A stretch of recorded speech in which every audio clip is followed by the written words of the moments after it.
With the regular season over and the postseason underway, I wanted to shine some light on players who may not have had a very good 2025, but I still believe they can be good. I don't necessarily have many statistical reasons behind these players, but some personal reasons. This video serves as more of a prediction for if these players make a comeback in the future. If you want to see a player I don't believe in video, please do let me know. Let's get into it. Mason Wynn's rookie season started off hot, but was sort of overshadowed by the likes of other National League rookies. Paul Skeens, Jackson Merrill, Jackson Churio, and Shota Imanaga all got Rookie of the Year votes, where Wynn didn't even get any votes at all. It's a shame that Wynn didn't get recognition because he had a really solid season, playing very good defense and having a 730 OPS as a shortstop. Unfortunately, 2025 wasn't kind to Wynn. He was still a very good defender, however his bat was 10% worse than league average with a 673 OPS.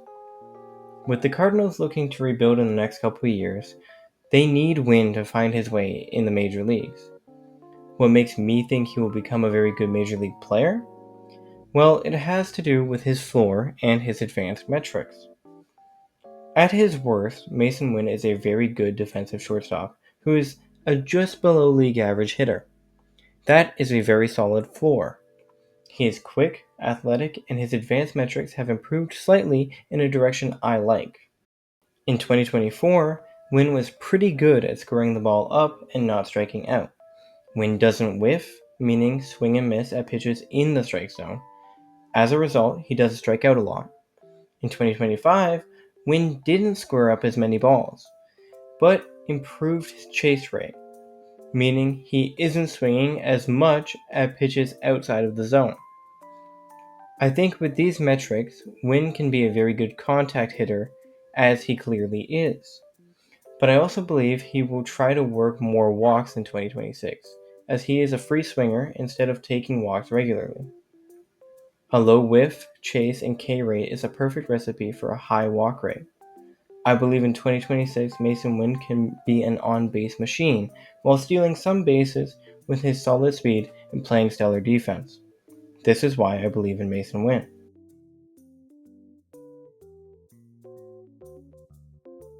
Jock Peterson had an absolutely abysmal 2025. A 614 OPS, negative 0.3 WAR, 81 OPS plus, and only 9 home runs is not what you want from a DH you just gave a 2-year, $37 million contract to this past offseason.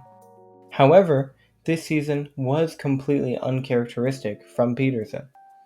With a career 798 OPS, Jock Peterson had his best season yet with the Diamondbacks in 2024 with a 908 OPS and 23 home runs in 132 games, absolutely destroying right-handed pitching. What's really weird is these splits are pretty much reversed in 2025. Jock, in limited sample size, hits lefties better than righties in 2025 and is really struggling with the pitches down and in. Jock, for whatever reason, had an extremely rough season when he usually doesn't. If you look at his 2024 heat maps, Jock hits the down and away pitches really well. However, swings below the zone a lot. I think if Jock figures out how to not swing at pitches below the zone, which he has shown he can do in the past, he should be able to bounce back in 2026. Jock Peterson's career isn't going to go downhill at just 33 years old.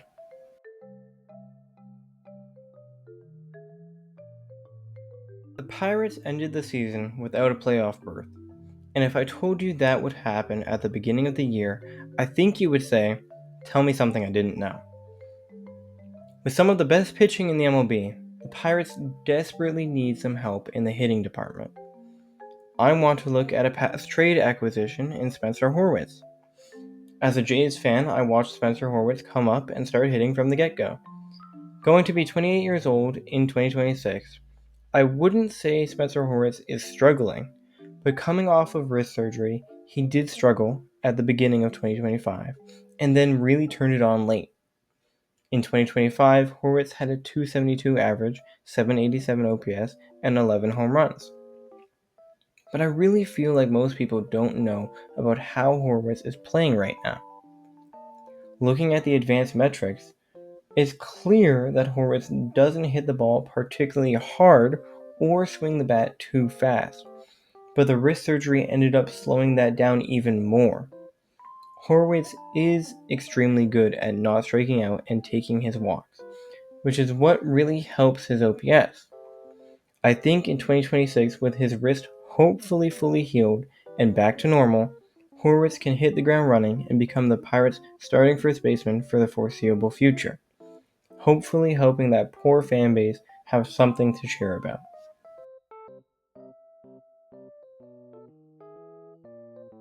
Brenton Doyle is another guy who is an amazing defender, but is somewhat lackluster with the bat.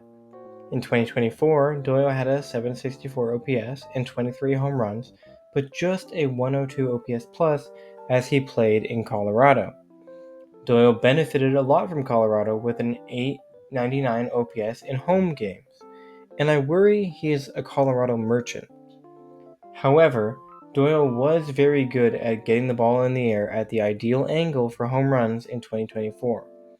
That, paired with the fact he is at worst a top 3 defensive center fielder in the league, I think Doyle has a real chance of sticking around as a big leaguer long term. Doyle is a guy who will save defensive runs and steal bases when he gets on base. If he can find his launch angle again, I'm sure he could hit the large grass outfield in Colorado and use his speed for extra bases easily.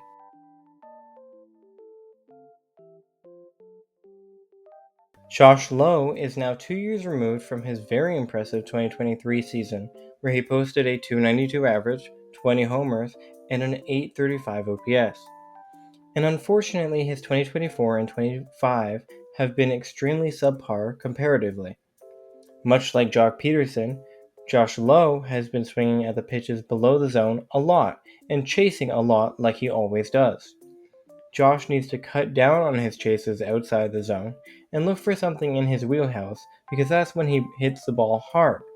At his best, Lowe is hitting the ball on the inner thirds and low in the zone.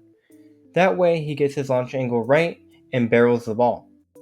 I think the Rays could really tap back into something with Lowe, especially if they continue to play at Steinbrenner Field in 2026. It could really benefit the lefty slugger.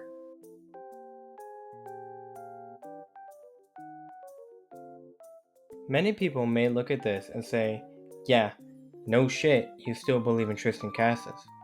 But I implore you to look at his stats before he had that gruesome injury. In Casas' only full season, his rookie season, it was clear that he is a second half kind of guy. A 728 OPS and 9 home runs pre All-Star break versus a 1.034 OPS and 15 home runs after the All-Star break in 2023 proves the point that Casas is a slow starter. Unfortunately, in 2024 and now 2025, Casas has dealt with some extreme injuries that have kept him off the field for the majority of the season. Casas is set to be ready to return on opening day 2026, but who knows what he will be like when he returns. Prior to his knee injury, he was one of the slowest and worst defenders in baseball. But that's not where his value lies. Tristan Casas is a bat. He has some very good bat speed and takes his walks often, which are two things I really like from a player. Although I think there will be some growing pains as he returns from injury in 2026, if he can stay healthy, I think the future can be bright for the former first round pick in 2018. 25 plus home runs with a mid 800s OPS and some damn good on base skills are exactly what I expect Casas can be when fully healthy. I am a Tristan Casas believer. Thank you for watching till the end. If you have anyone who you believe in, do let me know in the comments down below. And if you'd like to see a video highlighting the players I don't believe in, with explanations why, also let me know. Thank you, and have a good day.